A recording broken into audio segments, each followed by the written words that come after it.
Welcome, listeners, but take heed. We will say whatever we need to share our knowledge, thoughts, and joy, and even things that do annoy. So join us now, but be aware, we have a tendency to swear. We'll dial it back a little bit. But frankly, we don't give a shit. Welcome to For Fawkes' Sake, a Harry Potter book movie compare and contrast podcast. I'm Keighty, and the Louisiana barred owl perched on the chair next to me is Ellen. I can deliver this episode to you, and we can fly into the Phoenix flashback. Last week, we covered the second half of Chapter 26, Seen and Unforeseen, and the corresponding film scenes that we had previously talked about because they were included way earlier in the movie. Voldemort, which Harry harried, so Ron Ronned, and Hermione Hermioned, therefore Snape Snaped. Then Trelawney Trelawneyed, Bitchmauled, and Dumbledored with an exceeding amount of Dumbledore that the movie left out. Because why wouldn't it? Yeah, and that about sums that up. Sounds right to me. During episode 165, Harry's Gonna Harry, our Potter pondering was, what are your thoughts on the changes of Trelawney's firing from book to movie and the fact that the movie left out the hiring of Firenze? Hey guys, it's Mike calling in with my Potter pondering about how Dumbledore dealt with Umbridge and Trelawney's firing and the hiring of Firenze. This is a big one for me. I am not a fan of this. Honestly, I think this is one of the major reasons that I hate movie Dumbledore, and I especially hate second movie Dumbledore. Like, he's not great overall. He's really yelly. The whole Harry push everything in the Goblet of Fire thing, like, it's all a mess. This part especially is a mess. Like, he took that scene with Dumbledore and just completely flipped it on its head, made him look like the biggest weakling, and just so defeated and distracted and angry at the students and just everything that Dumbledore is never. Like, super obvious that actor never read the books. And just, oh my God, just hate. And the fact that he topped it all off by hiring a Centaur just to, like, rub Umbridge's nose in it is just quintessential Dumbledore, and they completely screwed him up. Again, this is why I hate movie Dumbledore. I'm sure I have more, but I'm overcome. Anyway, that's it for me. Bye. Hi, Ellen and Keighty. This is Ashley with this week's Potter Pondering. How do I feel about them fucking up the firing of Trelawney and not even telling us who the next teacher was, albeit Firenze? Yeah, we could just go on and on about how they fuck shit up here. I agree with you guys that the main point was not letting Dumbledore Dumble, not letting him be Petty Miss Prime. Like, come on now, that was a cool slide-in petty setup that would have been nice. They made Umbridge look just aggravating. Like, she was tolerable, just get on your nerves. Cute with the cat lady ass. Like, make it make sense. In the movie, you don't even really hate Umbridge until she slaps the shit out of Harry in the end. Come on now. Come on. But it is what it is. They couldn't afford to CGI an actual Centaur for more than the 5 seconds that they were showed at the end of the film. But hey, it's whatever. I do kind of feel some type of way about it being outside and not in a great hall, but trust, that's the least of the worries, okay? We don't let the characters be who they are. That's why nobody has any real, affection or distaste for the right characters if you only watch the movies, because you get a basic blanket information about everybody except the Golden Trio. And that fucking sucks. Hey guys, Jackson here with my Potter Pondering. So I'll start off with the firing of Trelawney. There were parts I liked about the movie version of this, and parts I didn't. So this one won't be all rant. So the movie did some parts of the firing of Trelawney really well. Her being humiliated by Umbridge. I mean, Imelda Staunton brought that bitchiness to life. She did a great job. And Emma Thompson was incredible as always as Trelawney. The begging, the crying, and the humiliation brought on by Umbitch. Yeah, and the parts I didn't like about it were, as mentioned in the last episode, her owning Dumbledore. That's not how it went in the book. If they just reversed it and made it so he owned her, like he did in the book, it would have been much more well done. Much more well done. Now on to the hiring of Firenze. Why were we not shown this? Once again, we were robbed of Imelda Staunton showing Umbridge's anger being done by Dumbledore. You know? Oh, we were built on this. And I wanted to see Firenze again. I wanted to see Firenze. So this is Zach Thurston with my Potter Pondering. So this is one subject that I've always really kind of irked me because I really felt like the book made it more of a spectacle when Trelawney was fired. So like the movie did okay, like making it seem like, you know, with all the school being there and surrounding her, but I liked in the book how they made it feel like Umbridge was kind of looking down on her, almost like stalking her, and it was more aggressive and manipulative, and just it kind of set that scene for how terrible Umbridge was. But I think it was so cool because I loved when Dumbledore says, "Oh, I don't think there'll be a problem for that." When Umbridge says, "You know, if she stays here, the new teacher is going to need her lodging." He's like, "I don't think there'll be a problem for that." And Firenze comes in the castle and everybody freaks out. I thought that part would have been such a cool addition. And just like how he converts his classroom to like the forest setting, how when everybody walks in and they feel like they're in the forest, I just think that was such a missed aspect that could have really added a lot of character building to both Umbridge and Firenze. So yeah, that's mine. Thanks.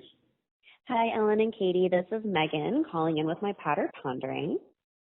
So in the movie scene where Trelawney gets fired, obviously they shortened it a lot, which I understand.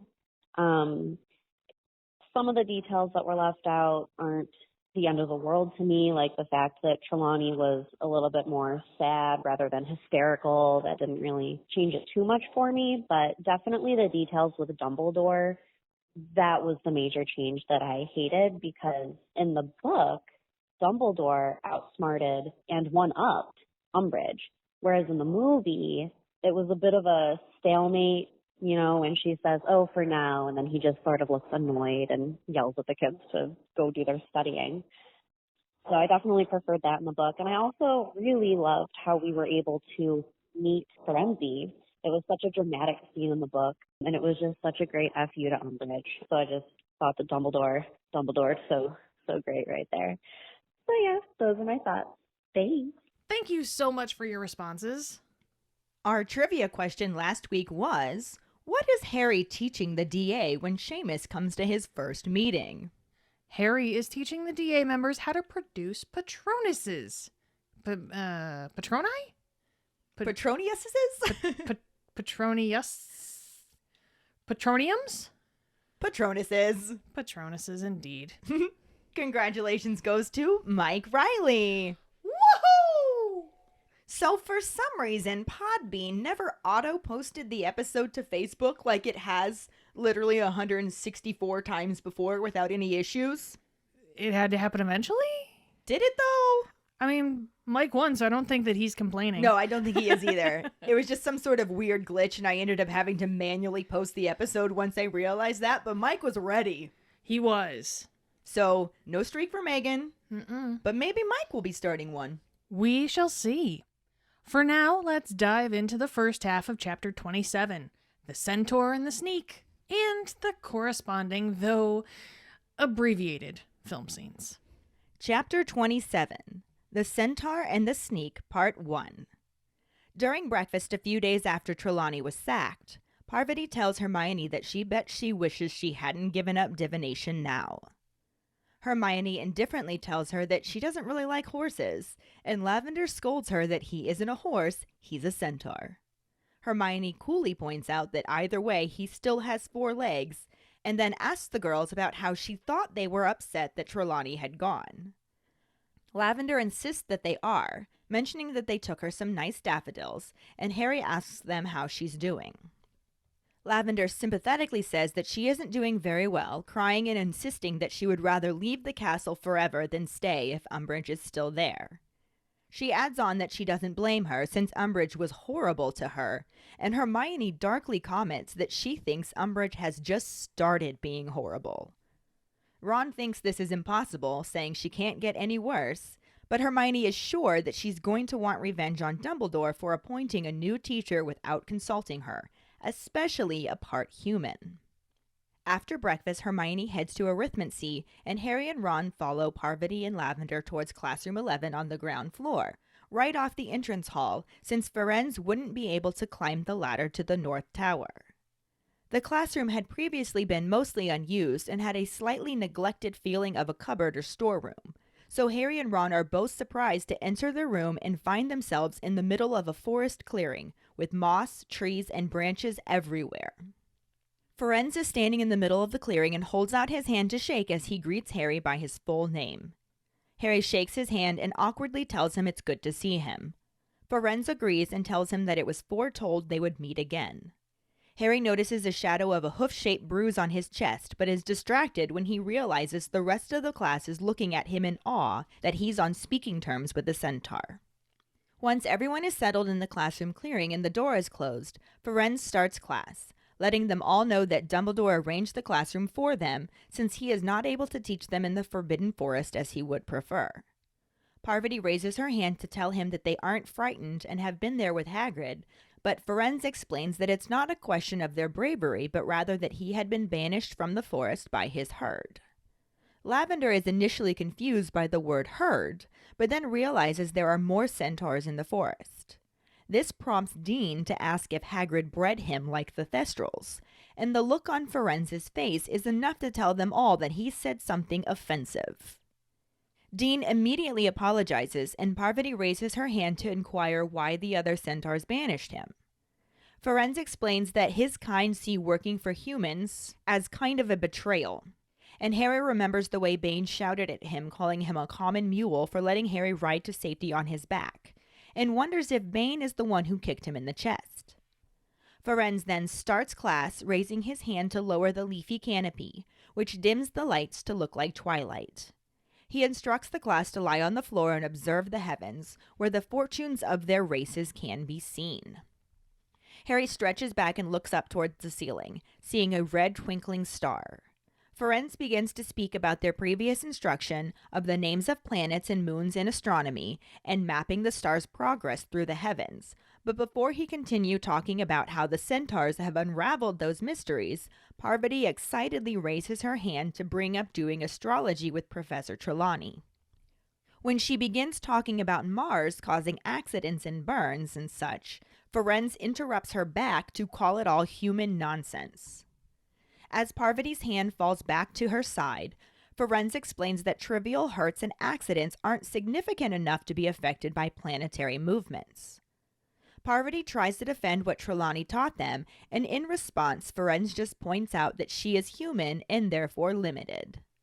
Several people, including Parvati, look offended by this claim, but Firenze just continues his lesson, saying that Professor Trelawney may have seen, but that she wastes her time in fortune-telling. He plans to impart the wisdom of the centaurs, which is impersonal and impartial, and may take years for them to even understand what they are seeing in the skies. He points to the red star above Harry and tells them that the past decade has been giving indications that wizard kind is currently in a brief calm between two wars.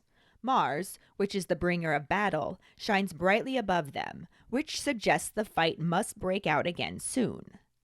The centaurs are attempting to figure out how soon by burning herbs and leaves and observing the fumes and flames. They continue into the most unusual lesson Harry has ever had, where they burn sage and mallowsweet and look for shapes, though not one of them could see anything Firenze described. Regardless, their new teacher doesn't seem the least bit concerned and focuses more on making sure they understand that nothing is foolproof, rather than specifically teaching them what he knows. Ron quietly comments on how Firenze isn't very definite on anything and says he could really do with a few more details about the war they're about to have. They are then startled by the bell ringing, since it felt so much like they were actually out in the forests that they forgot they were still in the castle. As everyone files out, Firenze requests a word with Harry Potter, but also permits Ron to stay and asks him to close the door.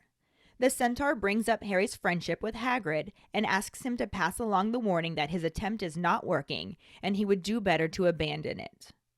Harry blankly parrots the first half, and Firenze repeats the second before explaining that he would give him the warning himself, but doesn't think it would be wise to go too near the forest at this point.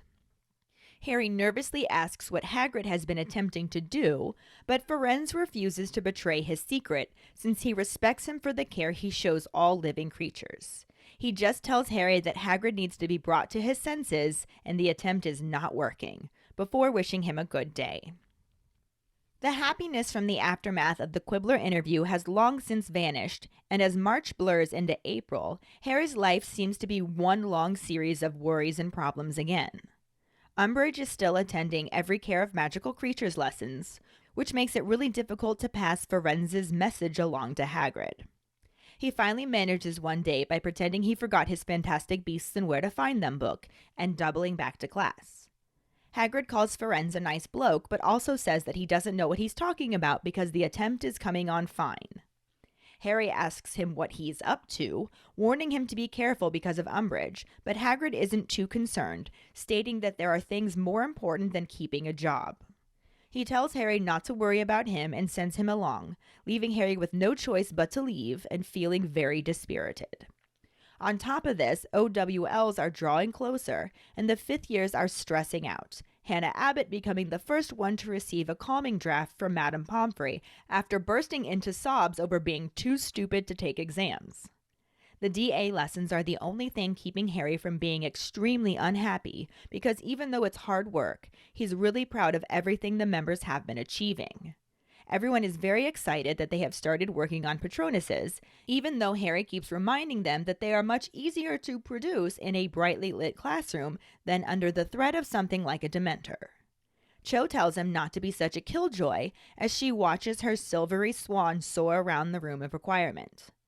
She also calls them pretty, and Harry patiently reminds her that they aren't supposed to be pretty, they're supposed to protect them. He wishes they could get a Boggart or something, mentioning how he had to learn how to produce a Patronus while the Boggart was pretending to be a Dementor. Lavender thinks that would be really scary, but then complains that she still can't do it, when all she can do is shoot some silvery vapor from her wand. Neville is also struggling, so Harry reminds him to think of something happy, and Neville miserably insists that he's trying. Seamus decided to come to the DA meetings for the first time and yells to Harry that he thinks he's doing it, though it vanishes before Harry can see it. Hermione produces a shining silver otter and fondly expresses that they are sort of nice. All of the excitement of the lessons come to an abrupt halt when the door to the room of requirement opens and closes. Harry looks around and doesn't see anyone, but then realizes that everyone near the door has fallen silent. Then, something starts tugging at his robes near his knee, and he looks down to see a terror-stricken Dobby wearing his usual stack of hats. More members of the DA fall silent when Dobby squeaks out that he's there to warn him, though the house elves were warned not to tell. He runs headfirst at the wall, and though Harry tries to grab him, the elf merely bounces off the wall, cushioned by his many hats. Harry asks Dobby what happened, grabbing him by the arm to keep him away from things he could hurt himself with. Dobby only manages to stutter out Harry's name and she, before he hits himself in the nose with his free fist. Harry grabs that too and asks Dobby who she is, though he is sure that the only she that could instill this much fear must be Umbridge. He asks Dobby, horrified, and the elf nods before trying to bang his head on Harry's knees. Harry asks if she found out about the DA, and can tell by the look on Dobby's face that she has. The elf tries to kick himself and falls to the floor. Harry asks if she's coming, and as he beats his bare feet against the ground, Dobby manages to howl out a yes in response. Harry straightens up and tells everyone to run, and they all begin to sprint out the door and through the corridors. Hermione yells for Harry to come on, and he scoops up Dobby before making his own way to the door. He orders Dobby to get back to the kitchen and to lie if she asks him if he warned him. He also forbids him to hurt himself before putting him down and closing the door behind him. Dobby thanks him and scurries away. Harry looks right and left and decides to run to the nearby boys' bathroom, but before he makes it too far, something catches him around the ankles and trips him. He skids several feet as someone laughs behind him and rolls onto his back to see Malfoy hiding in a niche between a dragon-shaped vase. He tells Harry he used the trip jinx on him and calls for Professor Umbridge, who bustles around the corner breathless but delighted. She rewards Draco with 50 points to Slytherin and instructs him to see if he can round up any others. She tells Harry to stand up and informs him that he will go with her to the headmaster's office. Within minutes, they reach the stone gargoyle, and Harry wonders how many of the others were caught, worrying about Ron and how Mrs. Weasley will kill him, Hermione being expelled before she can take her OWLs, the fact that it was Seamus's first meeting, and that Neville was getting so good. Umbridge says Fizzing Whizbee to the gargoyle, which jumps aside, and they ascend the moving stone staircase. When they reach the door with the griffin knocker, Umbridge just walks right inside, still holding tight to Harry. Since the movie completely cuts out everything to do with Harry's interview in the Quibbler, the scene goes straight from Harry talking to Neville about his parents to the next DA meeting, where Harry is teaching the members how to produce a Patronus. He walks among the students, instructing them to choose a powerful, happy memory and allow it to fill them up. He tells Seamus to keep trying as he walks past and approaches George, telling him to take his turn. George waves his wand and says, "Expecto Patronum!" Harry continues to walk around explaining that a full-bodied Patronus is the most difficult to produce, but the shield forms are also useful against a variety of opponents.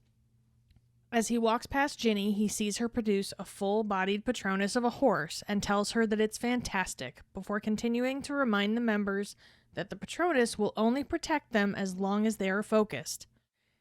He acknowledges Luna and keeps walking around, checking in with Neville, as Hermione smiles as her silver otter Patronus floats around her. Harry reminds Neville to think of something happy, and Neville tells him that he is trying. Harry says he knows, then announces to the rest of the group that it is really advanced stuff and they are doing really well. As he is talking, Ron produces a terrier that runs under Neville and knocks him over. Luna produces a hare that hops around the air, causing people to duck and Harry to look on with pride. His joy is quickly diminished as something causes the crystal chandelier to rattle and the lights to flicker, along with a pounding sound. Everyone stops, looking towards the source of the sound as it continues, and the mirror shatters, revealing a triangular-shaped hole in the wall. Nigel and Harry cautiously walk towards it, as everyone else continues to watch and worry. As Nigel peers through the hole, Umbridge's voice can be heard saying that she will make short work of this. Harry pushes Nigel aside and sees her raising her wand toward them.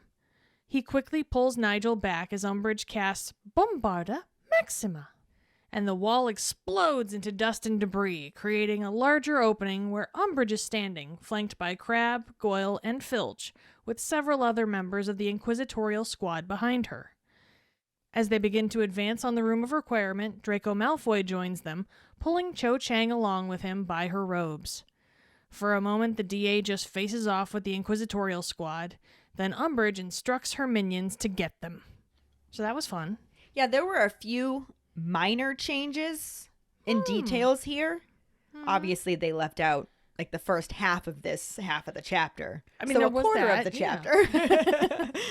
There was definitely, some things left out, for sure. But what they did include was really accurate until the very end of it.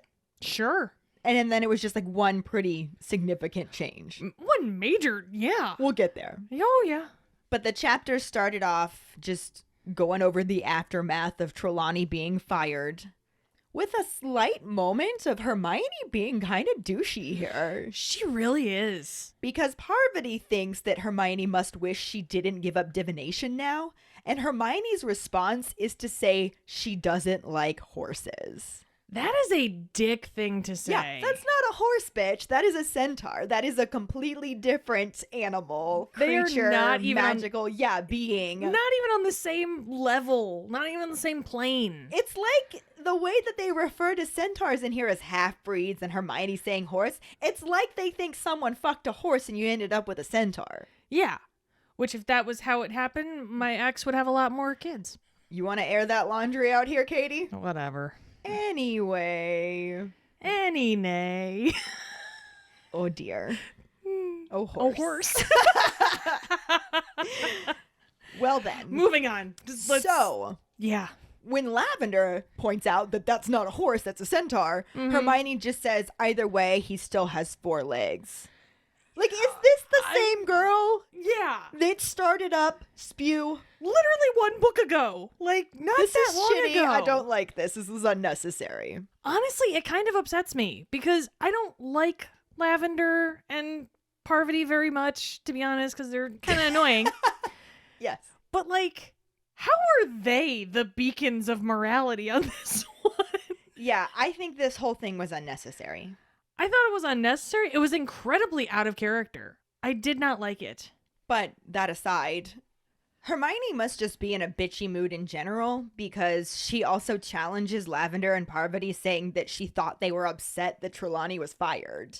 They can think both things. Right, they can be excited that this is a neat opportunity and still be sad. Yeah.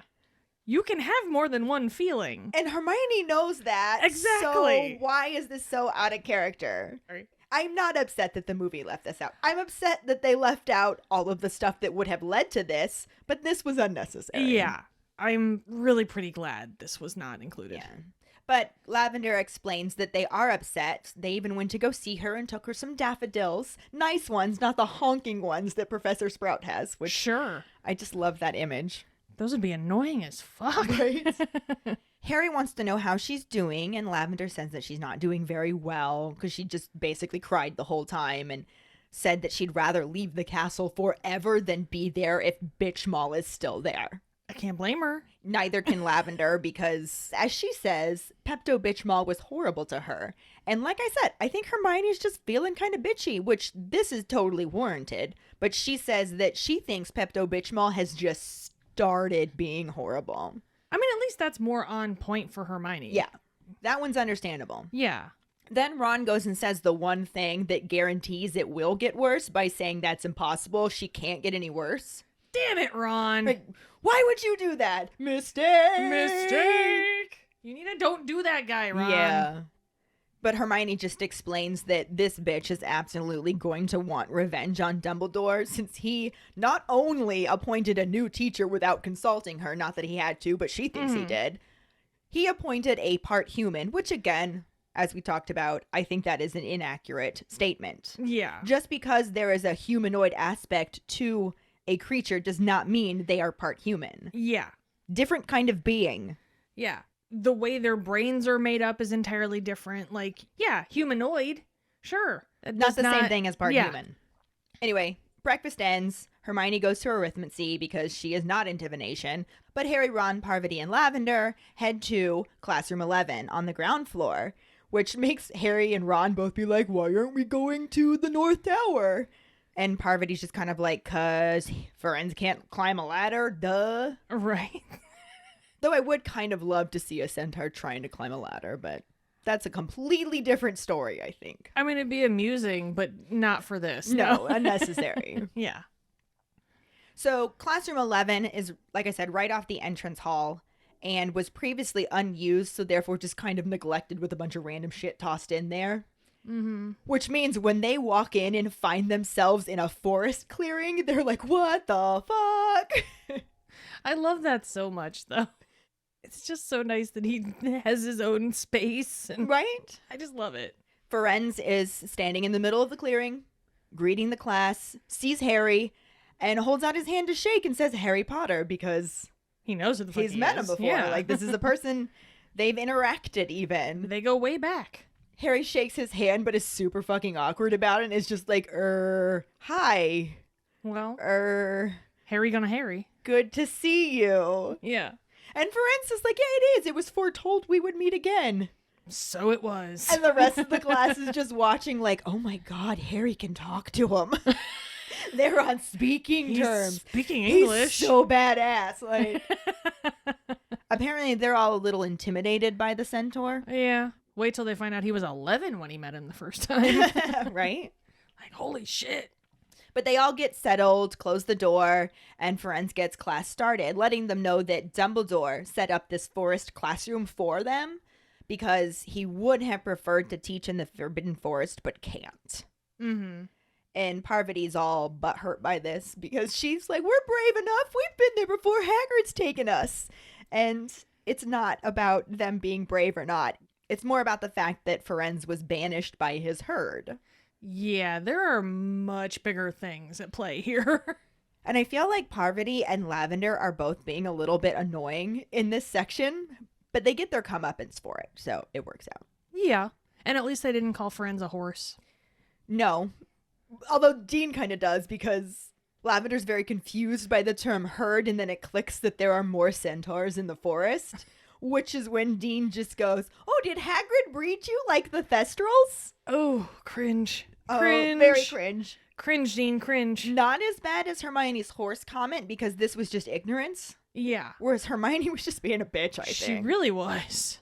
And Dean sees the look on Firenze's face and knows immediately that that was a mistake. Yeah. And he apologizes. And then Parvati distracts by asking why he was banished. Mm-hmm. So Firenze explains that it's basically because he agreed to work for Dumbledore when centaurs see doing anything for humans as being their plaything or servant, and that's kind of a betrayal to them. Yeah. This makes Harry remember how Bane called him a common mule when he saved Harry by letting him ride on his back. Mm-hmm. And he also had noticed that there was a hoof-shaped bruise on Firenze's chest and thought maybe Bane's the one who kicked him. Probably. I mean, wouldn't shock me. No, not at all. Especially the way he's like going after Firenze, like, you know, calling common him mule and yeah. Dumbledore's bitch and whatnot. Yeah, and, I don't know if that one was actually said, but we could read between the lines and say it I was. mean, Sure. I'm going with it. All right, then. It's headcanon for me, so. But anyway, Firenze starts class, and he kind of lowers the leafy canopy above them, which makes it go from daylight to twilight, which has got to be pretty fucking cool. How awesome would it have been to see this in the movie? This would have been amazing. Also, how awesome would this be to, like, just hang out in real life? True. That's what I want. Mm-hmm. But anyway, he tells the class to lie on the floor and look up at the heavens where they can see the fortunes of their races. Very dramatic. I love it, though, man. It's kind of still Trelawney-esque, but in a different way of mysterious. Yeah. Trelawney was over the top. Trelawney's mystery was more of an act. Mm-hmm. Whereas the Centaur, Firenze specifically in this case, is like very vague about the information that he gives, and that creates a more general mystery as opposed to being like, oh, you're going to die. Distract. You are in grave danger. Yeah. Yeah, it's none of that. It's none of that at all. It's literally like, hey, let's check out the fucking stars because there's some shit going down. Yep. And, you know, some of it's chill and some of it's not. Let's talk about that. We'll see what we can figure out and then take decades to figure out what we figured out. Right? Basically. He's a little bit of a hippie in that way. Definitely. Where he's just like, the stars will tell us when we need to know, man. Yeah, man. I now want Firenze to be voiced by Matthew Lillard because he did Shaggy for Scooby-Doo. Did you see Zootopia? Yes. They had the animal nudist colonist. Yeah. With the yak. The yak, He's totally the yak. Oh, for sure. Yeah. Where he's like telling them all the answers, but not acting like he told them the answers. And yeah, I dig that. That's him. Also, headcanon accepted. So anyway, they all lie back in the grass and look up at the skies / ceiling. Sure. And Harry specifically notices a red twinkling star. Then Firenze begins to talk about how they've previously learned about the names of the planets and the moons in astronomy, and that they've mapped the stars' progress through the heavens. And he wants to share things about the Centaurs unraveling these mysteries, but he's interrupted by Parvati, who, as I said, gets a little bit annoying during this part. What?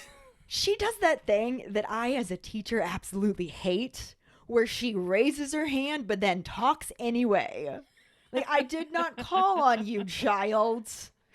The hand raising was more of just a formality, you know. Yeah, well, it's really annoying when you have 7 kids raise their hand and start talking before you can call on any of them. I imagine it would be. Just saying. Not the point. Anyway, she raises her hand but just talks about doing astrology with Professor Trelawney and mentions Mars causing accidents and burns and whatnot. And Ferenz just interrupts her right back because in this situation, he's just me. But he calls it all human nonsense and explains that trivial things like that, hurts and little accidents, are not even significant enough to be affected by planetary movements.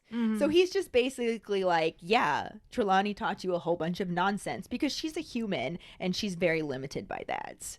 Which he's saying this to all humans, so a good chunk of the class are now like, what the fuck, man? Like, seriously? Dick move, guy. Right? But, I mean, sure, I guess. Ferenz is completely unaffected by this reaction and just keeps on teaching. Of course. He does say that Professor Trelawney may have seen, he doesn't know, but she's just completely wasting her time in fortune telling. I love that he calls it fortune telling, because that makes it sound so much less I mean, half the shit. legit. I mean, 98% of the shit she does. Yeah, but you can't discount that 2%. No, you can't. It's like milk. It's still good for you.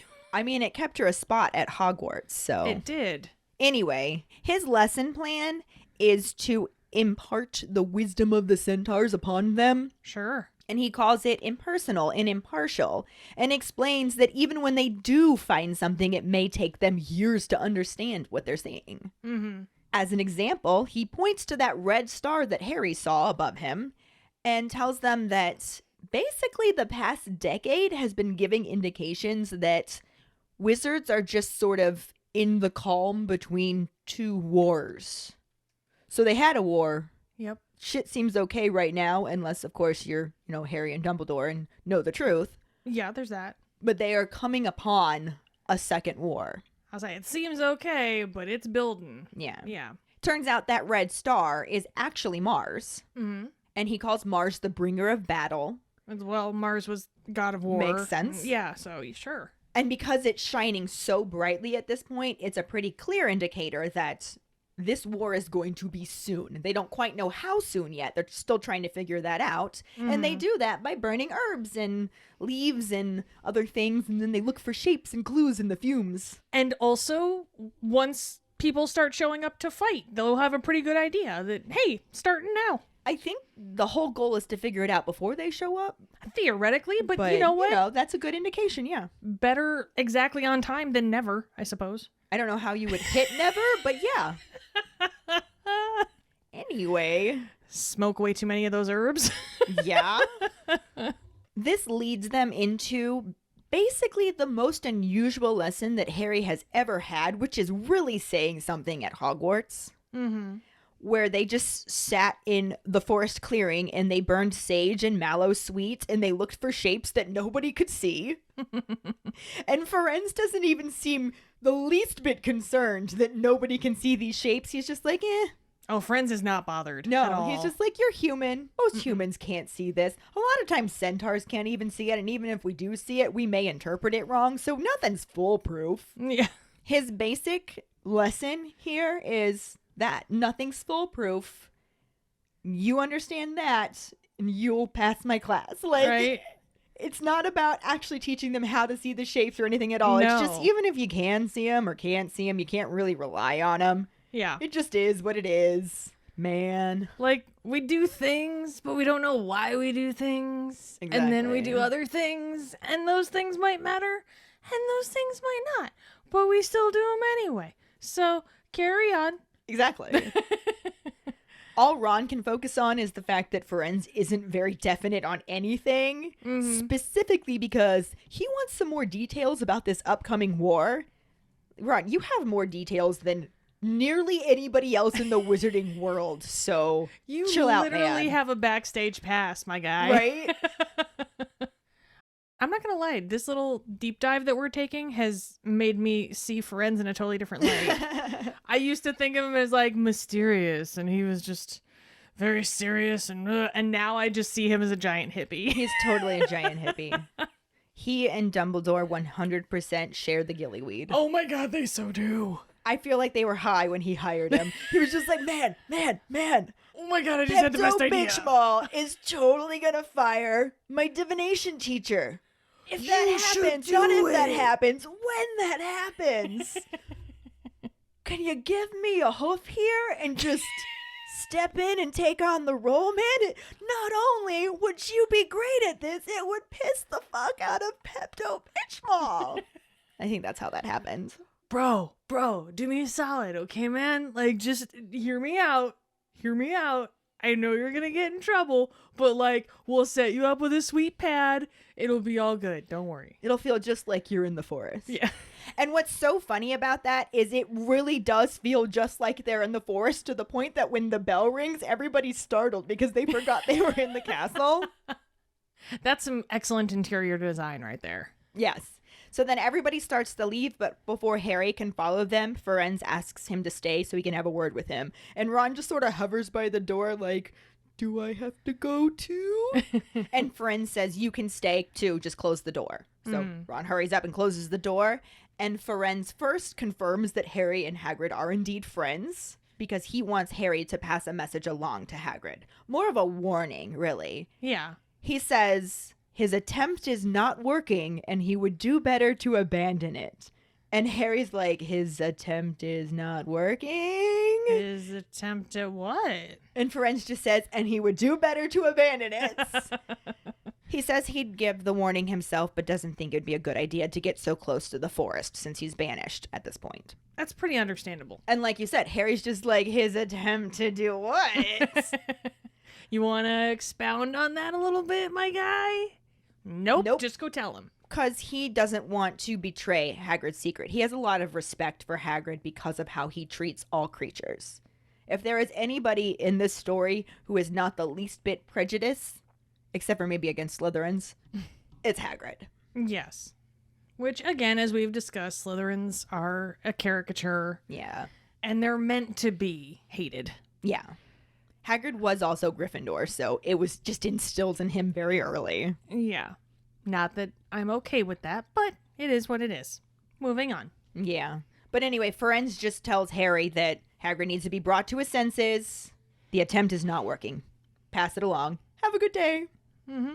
And, you know, Harry needed something else added to his plate, so cool. I'm pretty sure he was going to get bored. I don't know. This year kind of sucks. This year sucks a whole fucking lot, man. The little bit of happiness that he got from the Quibbler interview is now long since depleted. Oh, yeah. And basically, it's now coming into April, and Harry feels like his life is just one big series of worries and problems, which, let's face it, that is the series. Pretty much. So now it's just full force. Oh, gung-ho. Exactly. Because Pepto-Bismol is still at every Care of Magical Creatures class, he can't even pass the message along to Hagrid like he wants to, because he can't risk her overhearing it. He can't hang out after with her there and being suspicious, and yeah, it's so fucking frustrating for me to read this and for Harry to deal with this. Yeah, because what are you gonna do? She doesn't fucking go away. No, she doesn't. The only way he actually does manage to pass this message along is just flat out pretending like he forgot his book. And maybe he did. Maybe he did the whole leave behind. Oh, yeah. So they can be like, whoops, I forgot. Fantastic Beasts and where to find them. Gotta go back. Oops-a-doodle. And then he goes back to get his book and passes the message along. Hagrid says that Firenze is a nice bloke, but he doesn't know what he's talking about. The attempt is coming along fine.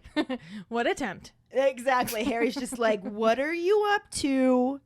But he doesn't even really wait for an answer. He just kind of goes into, dude, you can't do anything that's going to get you fired. Bro, you gotta, like, watch your back. Yeah.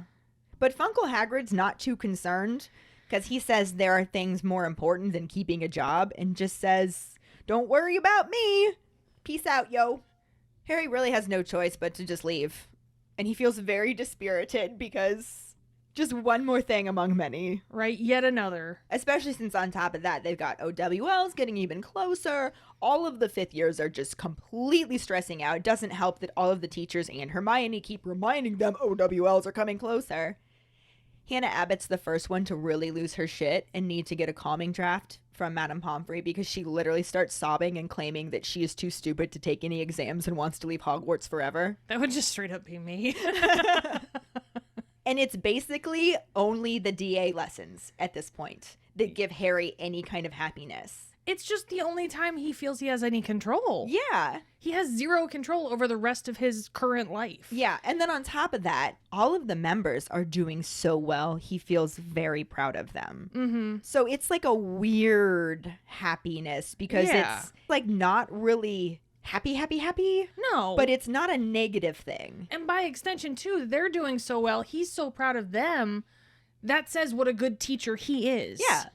And that's got to make him feel good. It's just a lot. Yeah. On the plus side, everybody's very excited because they are finally working on Patronuses, which they've been hoping that they could get to do. And their excitement just cannot be dampened by the fact that Harry keeps reminding them that Patronuses are really easy to conjure in a brightly lit classroom. You're going to feel completely different when you're being threatened by a Dementor. Yeah. It's a lot like his little speech that he gave about the DA, where he's like, it's all well and good to talk about these things, but it's another thing when you're right there in the midst of everything. And yeah. However, close to nothing that you just talked about happened in the movie. What? I would say completely nothing, but the movie section does start with Harry teaching the DA how to produce a Patronus. So it's not completely nothing, but other than that, nothing. You talked about nothing. Mostly nothing, yeah. Mostly, yes.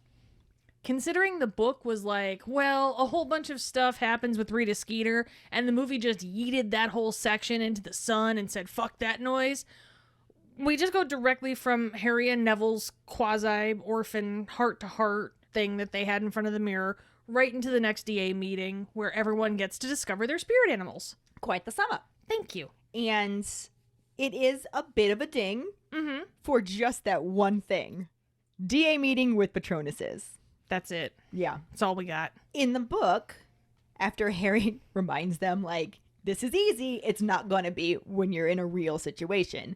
Cho's just like, don't be such a killjoy. They're so pretty. Yeah, because that's all that matters. Yeah. Harry's very patient with her and just reminds her that they're not supposed to be pretty. They're supposed to be protective. Mm-hmm. Cho is actually not present at this point in the movie, which is a definite change that we will talk about in just a little bit, really. Yeah. Also in the book, Harry expresses that he wishes he could get his hands on a Boggart or something similar and tells them how when he learned to make the Patronus, he had to face off with a Boggart that was pretending to be a Dementor. Mm-hmm. And Lavender is just like, oh, but that would be scary and I still can't do it. And she's only managing to produce like a little silver vapor and nothing else is really happening. Oh, Lav. It's a bit different in the movie. Just a little bit. Harry makes his rounds among his soldiers, telling them not to try to use like a little bitch of a memory. Like, make sure that shit is strong. Like, it needs to be the Dwayne "The Rock" Johnson of happy memories. That memory better be ready to fuck some shit up with its happiness. You know what I mean? It's like a memory on steroids. A Memoroid, if you will. A Memoroid. A Memoroid. Episode title. He tells Seamus to think about his first explosion, or the first time he realized his wand was essentially just like a giant matchstick, before encouraging George to go ahead and take his turn. And that didn't really happen in the book. This is just a good cinematic version. It's a filler. Yeah. Yeah. It works. And it's not vastly different. It's just a pretty minor condensing of the whole thing that happened in the book chapter. Yeah. George shoots his shot as Harry moves past him and tells the rest of the army that it is hard as fuck to make a fully formed happiness animal, but just keep trying, because the little wispy bitches, they can help you not die as well. Which is good. Yeah. Any little bit is gonna help you somewhat. So, he comes up to Ginny, who just busts a nut out of the park with a full-body jizz horse. That's what it looks like, don't judge me. He pops a bit of an excitement boner before reminding the army that they need to keep their concentration or they're going to be shit out of luck since their Patronus relies on focus, which is why I would be super fucked. Especially this episode. Oh, dude. Be like, focus on happiness, focus. What's that? Oh, fuck. I would die very quickly. Harry then makes his way over to Luna, who seems to be concentrating on her wand, and then he keeps moving. He sees Neville struggling, but gives him an encouraging head nod like, you got this, bro, as Hermione busts out with an adorable-ass otter. Otters. It's so cute. Harry tries to help Neville some more, and Neville swears he's trying, so Harry turns to the whole army and tells them that this shit is super advanced, and the fact that they're even getting itty-bitty wispies is a pretty badass turn of events, really. Yeah. And the part with Neville struggling is basically directly from the book, so ding! Yay, ding! Harry also reminds him to think of something happy, and it's Neville who's just like, I'm trying. He is trying. Yeah. Also, since Seamus got his head out of his ass, Dean brought him along to his first ever DA meeting, and he's also working on conjuring a Patronus. Which was our trivia question. Yep, so they included him in the movie scene too. Mm-hmm. It's accurate because he hadn't been part of them yet. Yeah, and in the movie, he had just apologized to Harry, basically, so some dings there. Yeah. He tells Harry that he thinks he's doing it, but then it vanishes before Harry can see it, and Seamus says that it was definitely something Harry. Harry hair? Very Harry hair. Right? Something like that. We also have a technical ding, since as you mentioned, the movie had Hermione producing an otter, Mm-hmm. and that's the same from the book. Mm-hmm. And when she produces it in the book, she just says, they are sort of nice. I feel like it's the girliest Hermione ever really gets. Yeah. The closest to something in common with Parvati and Lavender right there is they are kind of pretty. Or Cho, you know? Yeah. They are pretty. They're kind of cute. Yeah. The movie adds in a little bit of humor for this scene. And as Harry's talking, Ron shoots a puppy out of his wand, because of course he would. And it runs around, tripping Neville and sending the poor boy ass over apple cart. Poor Neville. Poor Neville. Kind of unnecessary. Right. Meanwhile, Luna produces a cute little bunny that could totally fuck up some Dementor bitches as Harry watches over everyone, the proud papa of the resistance. Yeah, the student resistance, to be specific. Well, yes. Despite some very minor changes to this scene, like we said, the movie is pretty on par here. But then, in the book, all of the excitement of the lesson just comes to a screeching halt when the door to the room of requirement opens and closes. Harry doesn't even see anybody there. He just kind of looks around, is like, what the fuck? But notices the people near the door have fallen silent. So they saw something. Mm-hmm. They know something's up. Yeah. And it's not until Harry feels a tugging down on his robes near his knees that he actually looks down and sees Dobby wearing his stack of 8 hats. Oh, Dobby. So now the jig is completely up and Hermione has got to know that Dobby's been the one taking all of the hats, but I think they're a little too concerned for her to care at this point. Right, there's other things going on. Yeah, because in addition to Dobby wearing 8 hats, he is also wearing an extremely terror-stricken face. Mm-hmm. And squeaks out that he's there to warn them, even though the house elves were told not to tell. And because he's breaking a direct order, he tries to run into the wall, and Harry tries to grab him but doesn't manage to, and it doesn't matter anyway because the 8 hats just kind of cushion him and he bounces right off. Harry then does grab his arm to try and stop him from hurting himself, and all Dobby manages to say is, Harry Potter, she, and then he starts beating himself with his free fist. So Harry grabs that one too. And he's just like holding the elf by both arms. And he's just like, she, Pepto-Bitchmal. Mm-hmm. And he can tell by the look on Dobby's face that that's exactly who she is. And Harry asks if she found out about the DA. And again, look on his face says yes. Mm-hmm. Then Harry wants to know if she's on her way. And Dobby basically falls to the ground. He's trying so hard to injure himself. He starts kicking at the floor to hurt his feet. The poor little elf. But in the process of hurting himself like this, he manages to screech out a yes. And Harry looks up from him at everybody who's just standing there like deer in headlight and just goes, "What are you waiting for? Run!" Yeah. It feels like one of those scenes in a sitcom where they're like, dead silence. Run! Yeah. And then it's like everybody going every direction trying to get out the door. And you got this line because there's 25 kids trying to get out the door and sprinting up the corridors. And Harry hopes that they're smart enough to just go to the library or a bathroom or the owlery or something instead of trying to make it all the way back to the dormitories. Yeah. Just, I've been here the whole time. Just stop somewhere, guys. Hermione is like, "Harry, come on, come on." So he scoops up Dobby and runs out the door himself, and he gives Dobby his own orders. Get to the kitchens.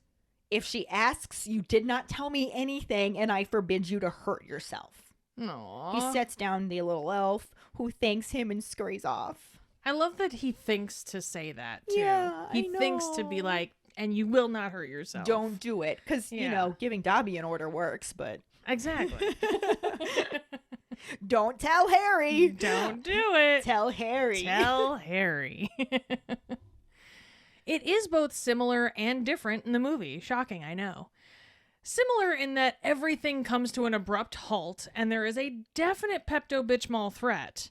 But different in that the cause is much more dramatic and severely lacking in Dobby. Which is the biggest crime ever, I think. It really is. And that is large change number 2. Mm-hmm. Definitely. Instead of the warning, the lights do a flickery thing, and shit kind of starts shaking. Like, there's a boom. So either they are about to get caught, or there's a big-ass T-Rex getting ready to nom on some wizard folk. I would think the first one.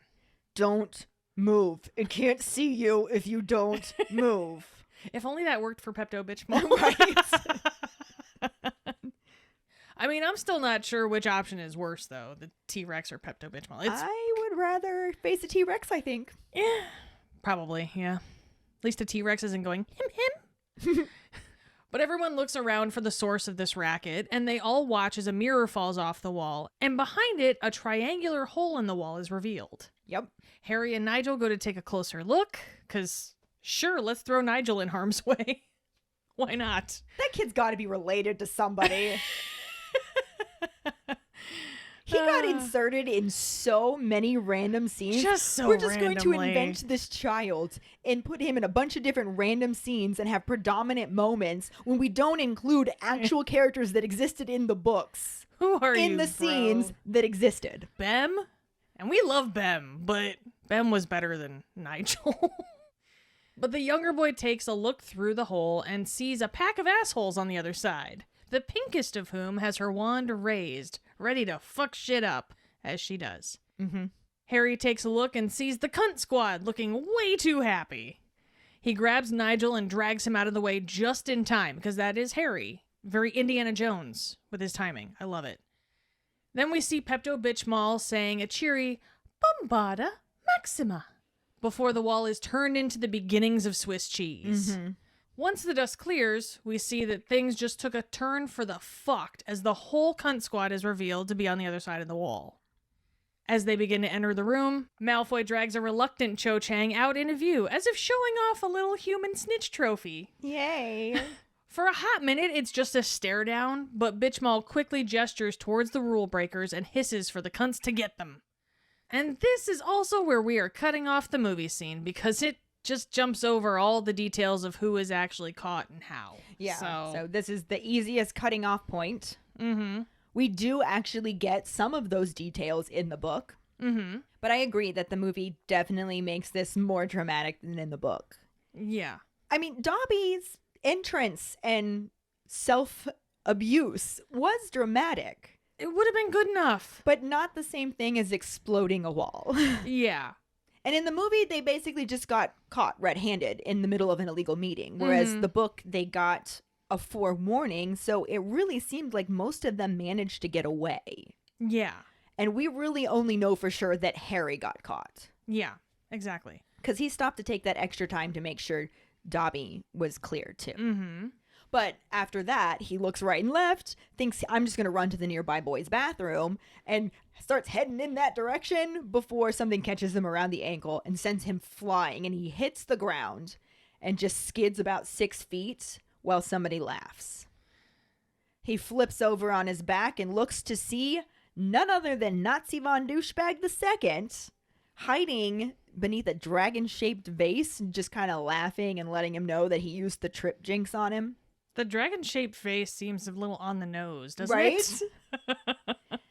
Accurate. Mm-hmm. Nazi von Douchebag II comes out in the open and calls for Professor Umbridge, who bustles around the corner, and she's very breathless, but also clearly delighted. She is just absolutely thrilled that Nazi von Douchebag II has managed to catch the ringleader. Oh, she's fucking Twitter-pated right now. Yeah, and she gives von Douchebag II 50 points for Slytherin for this. Tells Harry to get up, tells Draco to go see if he can gather up any more, tell the others check the bathrooms, have Pansy Parkinson check the girls' bathroom. And then lets Harry know, you're coming to the headmaster's office with me. She basically drags him there. And it's only mere minutes before they get there. Like, I feel like she's probably practically running with excitement to get to the office. She's doing like the I gotta pee walk. Yeah. Harry the whole time is just really worrying about everybody else who got caught. Specifically worrying about Ron and Mrs. Weasley wanting to kill him if he gets caught, or Hermione getting expelled before she has the chance to take her OWLs.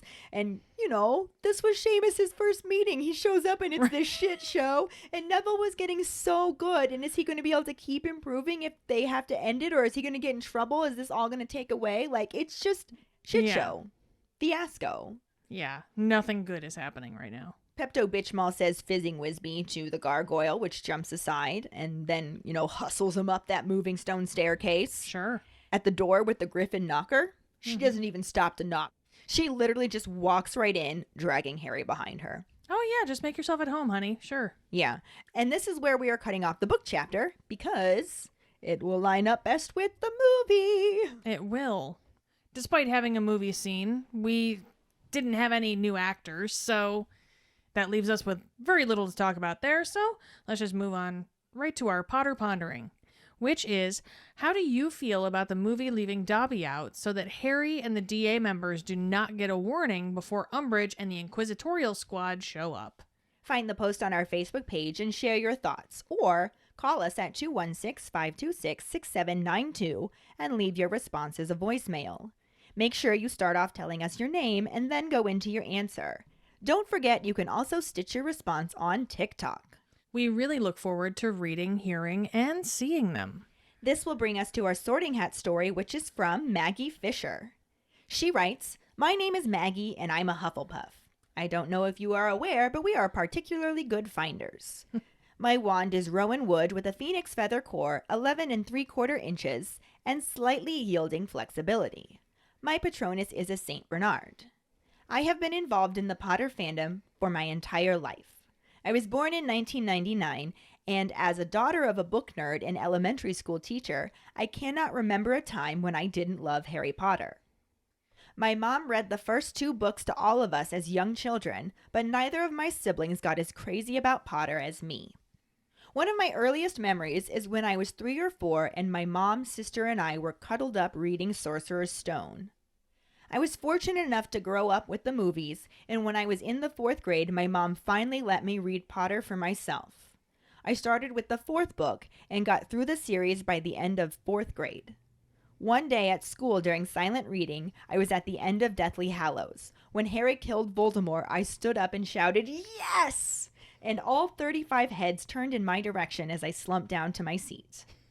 My love of Potter has continued in my college life, and I have been an avid listener to Swish and Flick for the past 2 years. It's very hard to find time to read for pleasure during college, and I like to listen to podcasts on my way to class or at work. When Tiffany from Swish highlighted your podcast in her Insta Live, I knew I had to expand my Potter podcast world and start listening. You guys are doing a fantastic job, and I can't wait for new episodes. Aww. Thank you so much for sharing your Sorting Hat story with us, Maggie. Yes, thank you. And if any of you other keepers out there listening would like us to read your Sorting Hat story on a future episode, you can email it to us at forfawkesakepodcast@gmail.com. Let us know your house, wand, Patronus, how you got into Harry Potter, and anything else you might want to share with us. Or you can message it to us over social media. This week's trivia question is, who gave testimony that Potter had met a number of fellow students in the Hogshead back in October? The first one who responds with the correct answer and the code word #evidence will get a sticker. Another way to get a sticker is to rate and review us through iTunes or Facebook. Make sure to email us at forfawkesakepodcast@gmail.com to let us know you did, and we will get back to you to figure out which sticker you want and where to send it. Don't forget to find us and follow us on Facebook, Twitter, and Instagram at FawkesSakePod. Following us on Podbean at fawkesakepod.podbean.com will get you the episode as early as possible and give you a leg up in answering the trivia question. You can also go to our website at forfawkesakepodcast.com to check out our For Fawkes Sake and Harry Potter related merchandise for sale. Don't forget to subscribe to our YouTube channel where we post our weekly podcast episodes, cooking show episodes, vlogs, bloopers, and other random videos. If you would like to support us as a patron, you can sign up on patreon.com/FawkesSakePod. $2 and up a month will get you some awesome perks like For Fawkes Sake swag, access to patron-only Facebook groups, chats, our Discord channel, virtual hangouts, and more. As always, any support you can give is greatly appreciated, even if it's just telling your Harry Potter friends about us. And if you don't have any Harry Potter friends, there's another reason to join our Patreon, because you will meet some of the best Harry Potter people ever. I mean, just the best people ever, really. There's that too. Period. End of sentence. And join us next week when we talk about the second half of Chapter 27, the Centaur and the Sneak, and the fairly accurate corresponding film scenes. Thanks for listening. We hope you hear us again. I'm Katie. I'm Ellen. And in the meantime... keep calm and Harry on! Oh, for fuck's sake.